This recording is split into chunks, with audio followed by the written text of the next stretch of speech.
Thank you, Acting Speaker, and I'll just resume from yesterday's contribution. And as I explained yesterday, this bill amends the Mineral Resources Sustainable Development Act 1990 to introduce a trailing liability scheme in relation to the rehabilitation of the land of the three declared mines, being Engie's Hazelwood mine, EnergyAustralia's Yallourn mine, and of course AGL's Yallourn mine. It will clarify the operation of rehabilitation plans and declared mine rehabilitation plans. It provides additional mechanisms for the variation of rehabilitation plans and declared mine rehabilitation plans.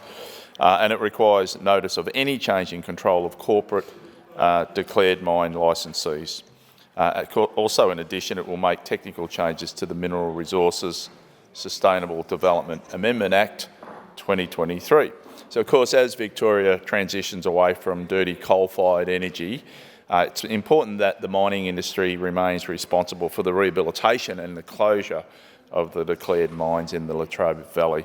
I did make reference to the contribution from the member for Morwell yesterday in regard to what his constituents want to see in regard to the rehabilitation of the mines down in the Morwell area. And of course, this bill, we're making it clear what the mining industry is required to do as part of this rehabilitation process, and we're protecting Victorian taxpayers on the off chance that a mine licensee fails to meet its rehabilitation obligations or is otherwise unable to meet these obligations. So we're protecting the Victorians that it's not coming out of their pockets.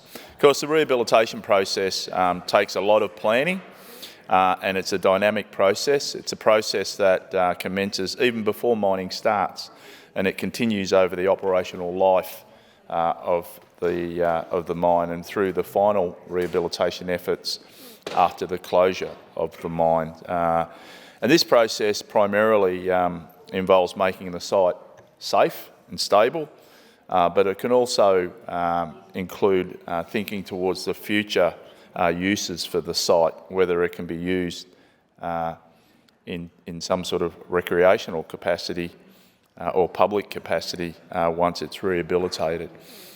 We know that mines are inherently risky landscapes and that the Latrobe Valley coal mines are especially complex. They're unstable and they're fire prone. Of course, they're large voids close to the towns, close to Morwell. You can see them as you're driving down the freeway there. Of course, there's waterways involved within that infrastructure. And of course, these mines will require fairly extensive rehabilitation due to their exceptionally large and complex nature and the risk they pose to the surrounding landscape, to the community infrastructure, to the community, also the infrastructure. And the example of that is Hazelwood mine site being 4,000 hectares, and it sits, as I said, right along the side of the freeway and very close to the township of Morwell. So, yeah, it's an interesting location, so close to such a township. So, of course, we all remember the terrible fires down that way in Hazelwood back in 2014 and how that affected the local communities, causing, mass evacuations and road closures, including closing the freeway or closing the highway, of course covering the surrounding area in toxic smoke. And it goes without saying that we can't have an incident like that again. And again, that's what this rehabilitation process is all about. Progressive rehabilitation involves restoring parts of the mine site during the operations instead of waiting for the mines to close. So that rehabilitation can occur while the mine is still active, and that approach reduces environmental disruption caused by the mine during its lifetime, and it lessens the load of rehabilitation at the end of the mine's life. So you can progressively rehabilitate even though it can be still operational, and that's an important part, I think, and reduces the risk and also the cost at the end and the time delay in rehabilitating. So that can be an ongoing, active, progressive process. Of course, it would be pretty naive, Acting Speaker, to talk about the huge process of rehabilitation without talking about money, the cost. And of course, people that have profited from operating these mines, the companies themselves, should be the ones to follow through on the rehabilitation efforts, and it should not be left to Victorian taxpayers to pick up the bill, and we referred to that earlier in the contribution. So operators must lodge a rehabilitation bond with the government before work begins, and those bonds guarantee that funds will be available for rehabilitation, even if the operator defaults. So rehabilitation bonds are returned only when Resources Victoria are satisfied that the rehabilitation meets legal and environmental standards. And of course, if the work is on private land, the landholder must be consulted about the completed works.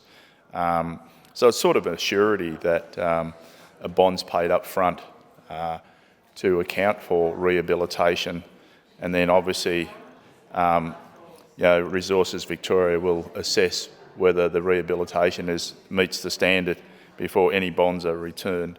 Of course, local councils are also consulted before any bonds are returned, because it's important within the local area that councils may be involved.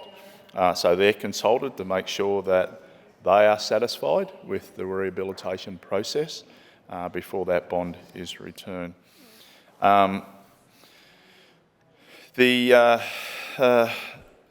It's important that